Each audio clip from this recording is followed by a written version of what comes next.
guys, welcome back to another video on my YouTube channel. Today I will be solving some past paper questions on pressure, so let's get started. Today I will be solving question 4 part C from the May-June 2023 session, paper 4 variant 2. Cylinder 1 contains 350 centimeters cubed of gas at a pressure of 9 times 10 to the power of 4 pascals. The gas is transferred to cylinder 2 and the pressure increases to 1.6 times 10 to the power of 5 pascals. The temperature remains constant. Calculate the volume of cylinder 2.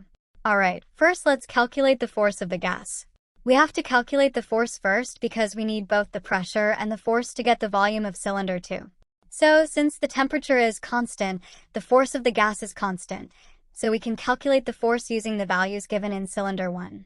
That would give us force is equal to 350 multiplied by 9 times 10 to the power of 4, which is 31,500,000 newtons. Next, use the same equation rearranged to get the volume of cylinder 2.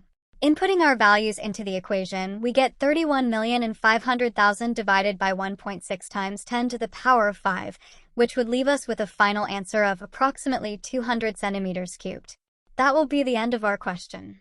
Please like and subscribe for more videos like this, and if you have any doubts, feel free to comment them down below. I'll be glad to answer.